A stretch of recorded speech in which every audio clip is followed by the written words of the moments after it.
Welcome to Part 4 of Formative Assessments. I am your host and formative guide, Meredith Gotzel. Last week we discussed the third formative assessment technique, targeted teaching plans. This week we are going to be working on the fourth part of formative assessments, giving and working on feedback with students. This technique can be used in all subjects, but my example is going to center around Grade 4, Week 28 of the NYC DOE Science Curriculum. So when we look through the lessons each week, you may have noticed this helpful slide. Teacher support students with disabilities. This gives you lots of helpful tips, programs, and components to use to help your students with IEPs achieve their goals. The component we are going to focus on this week is formative assessment, the feedback stage. So if you have tuned into my previous videos, you will be familiar with what formative assessments are. But here's a quick recap for those of you who are just joining in now. A formative assessment is the component of your lesson where you gather and interpret information about your students' understanding so that you are able to better assist their needs. Simply put, all techniques of formative assessment are a check for understanding. But don't stop at checking. Make sure that you use and relate the information back to your students so you can work together to fill in any gaps and push their learning forward. Please remember, formative assessments are a process that you do with the child, not to the child. This week, we are going to finally arrive at that portion. There are plenty of reasons to use formative assessments. It helps you to track a student's IEP goals. It will guide both your teaching and their learning, plus it will help you rate in the advanced category on your teacher evaluation.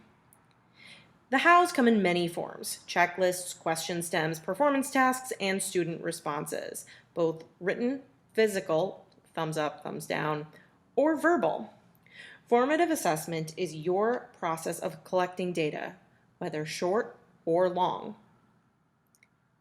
And based on the information that you collect, working with your student to fill in any gaps they may have and push them forward.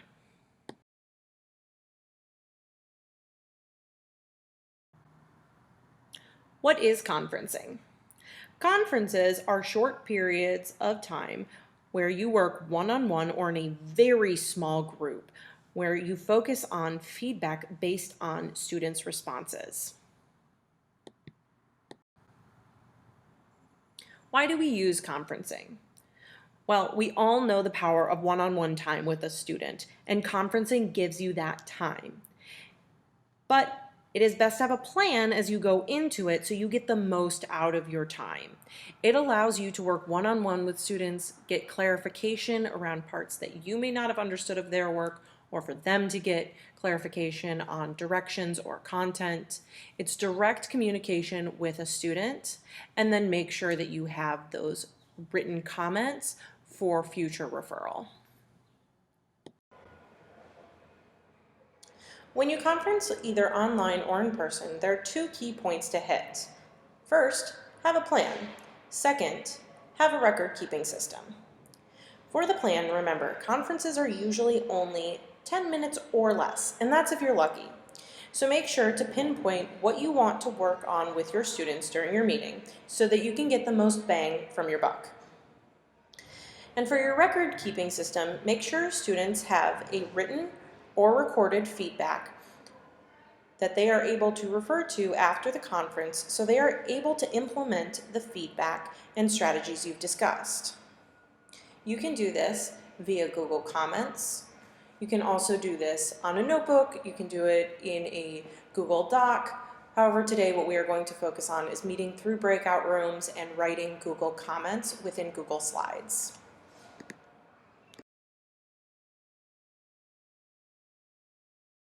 In order to leave comments within a Google slide, you are going to go through and first open up your student's Google slide presentation.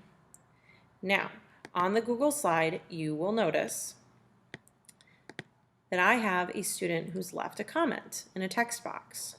All I need to do is go up to this top right-hand corner You'll see here are the different comments that we've seen for the history. And click on this little button that says add a comment. And it'll go through and add a comment to this screen. And so I'm able to go through and write in, just as I did up here, my comment for my conference.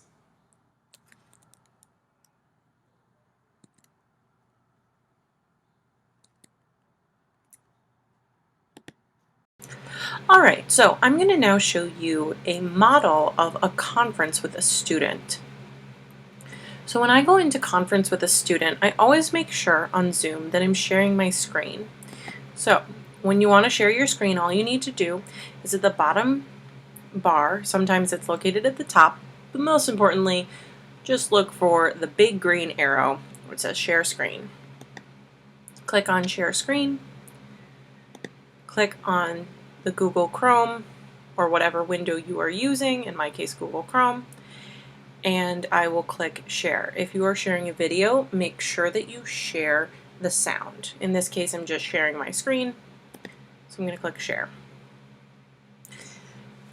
All right, so today we're going to talk about your independent work assignment, where you went through and you were supposed to list some pros and cons for the scenario below. Will you please read me the pro and the con that you listed? Less homework, less recess.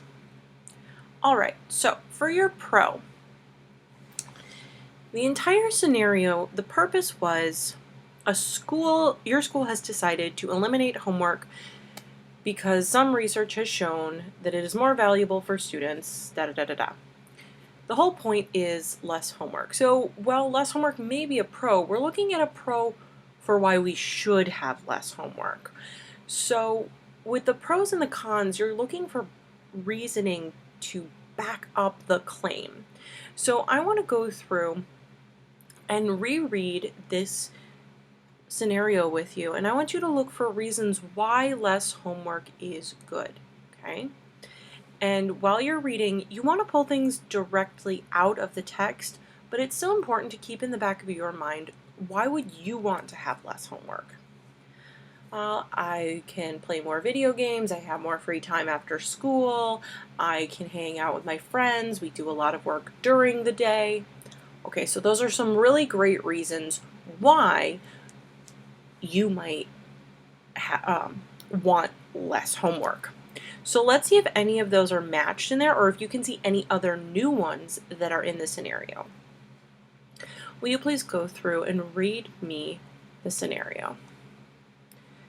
Your school has decided to eliminate homework because some research has shown that it is more valuable for students to spend their time outside of the classroom on things such as social and family activities rather than studies.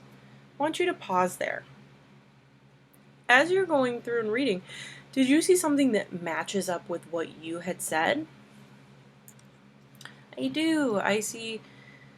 I said more time with friends, and this says social. Oh, it says family. Okay, so instead of spending more time with friends, it says family, which maybe you're friends with your family.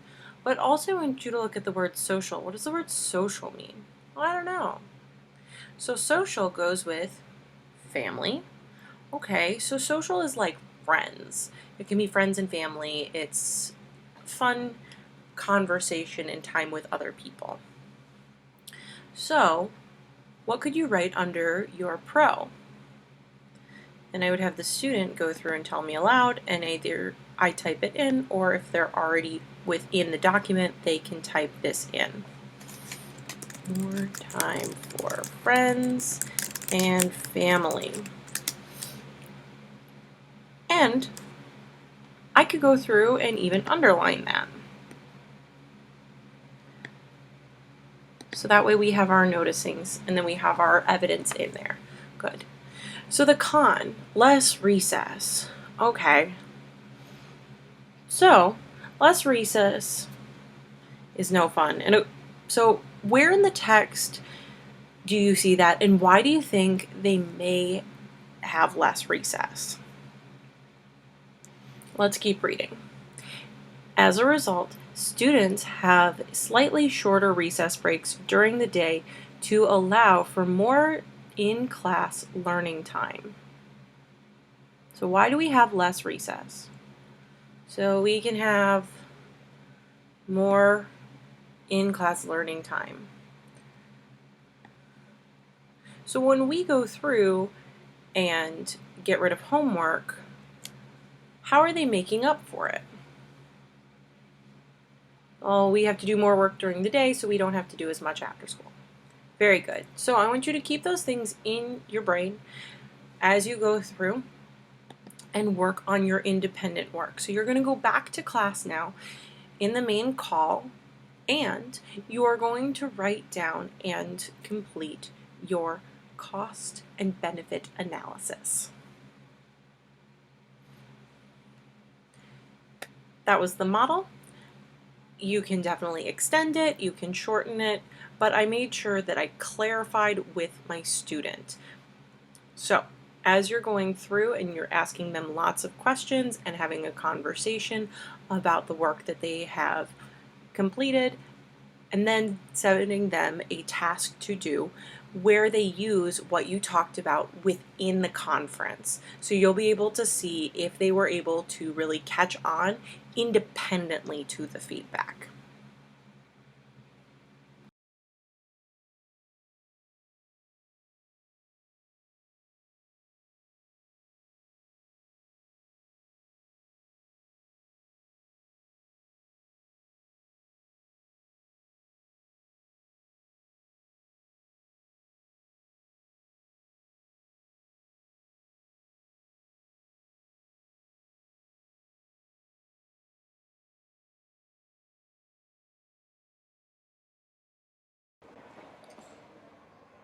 Here's a quick recap. In this video, we reviewed the what, how, and why of formative assessments, the what, how, and why of conferencing, the implementation of conferencing through Zoom and Google Comments, and I did a model of a student conference. Next week, we will review week 29 of the NYC DOE Science Curriculum.